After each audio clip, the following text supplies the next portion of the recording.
Hello, my name is Peter Zhu, and the title of my TED Talk is The 3.5 out of 5 Leader.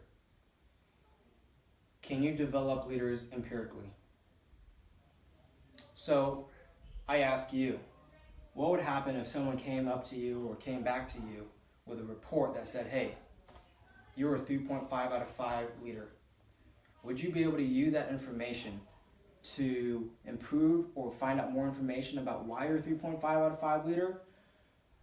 And would you actually be able to develop as a leader?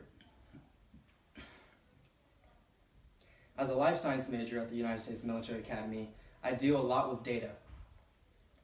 Whether it's through experiments, laboratory procedures, or lab reports, it always comes down to the results, finding out what works and what doesn't. And my question that I pose today is, can the scientific method be applied to leadership? And I'm here today to argue that it can't. But there's a catch. So, what does it mean to quantify leadership? Or how can you quantify leadership? Well, it all begins by setting measures of effectiveness and measures of performance. For example, if something that you care about as a leader is organization skills, perhaps a 1 is someone whose desks has papers scrolling all over the place, but a 5 is an individual who has everything neatly placed on his desk. In this example, you would set a metric. You would set criteria for what would deserve a 5 and what would deserve a 1. However, again, organization is only one piece of leadership, so you would need much more sub-criteria in order to contribute to the ultimate definition and to the ultimate evaluation of a leader. Now, how does this apply to the Army and how does this apply to us as cadets? Well, we have something that we're all familiar with, the Periodic Developmental Review. The Periodic Developmental Review has 3 different pages, and each page corresponds with either your physical, your military, your academic categories. And for example, there is one criteria or one metric that's being used to evaluate leadership, and that would be physical fitness. It ranges from 1 to 5. 1 being below standard and 5 being excelling. You're ready to graduate as a second lieutenant. Now, if the individual rating got a 375 on his APFT, you give him a 5. If that individual scored 180, you give him a 1.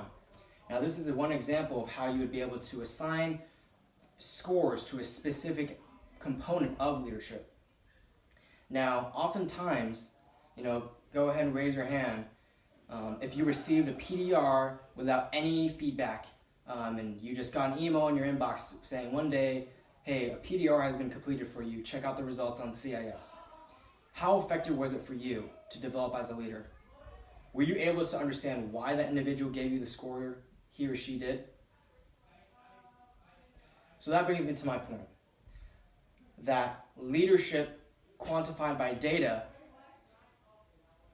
is not effective without a personal counseling and a human interaction.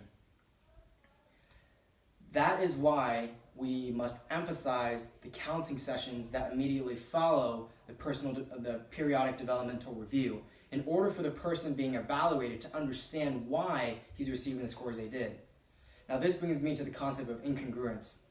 Oftentimes, the individual evaluating the subordinate or the person who's receiving the scores, the individual evaluating understands why he gave him or her a particular score, but the person receiving the score might not have the same standards or the same scale for a particular category, such as character, for example. Therefore, without that human interaction, it's difficult to bridge that incongruence and allow both individuals to understand why they received the score, why the individual received the score they did in order for them to have that developmental potential. Additionally, another flaw with this quantifiable method of leadership is that it's periodic. What that means is that the individual receiving the periodic developmental review is not receiving feedback during those times in between the periodic developmental review if the evaluator is relying solely on the periodic developmental review. It must be emphasized and must be recognized that leadership does not take place in discrete intervals. As a leader, you need to make sure they have interactions with your subordinates throughout their leadership development to provide them more opportunities. Otherwise, they will run the risk of making the same mistakes again. Now, how does this apply to the big army? Well, the periodic development review is modeled after the officer evaluation report. The officer evaluation report is essentially a tool used to measure whether or not an officer should be at the top of their peer group or is at the bottom of their peer group. Now, as a second lieutenant, you will have to give NCOERs.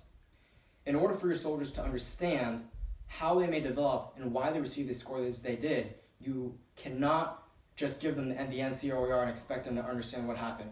It is crucial that you counsel them and explain to them why they received the score they did, and that way you can improve the Army organization as a whole and promote the individuals who truly deserve that recognition.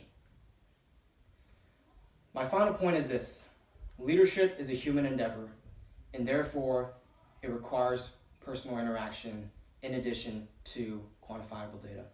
Thank you.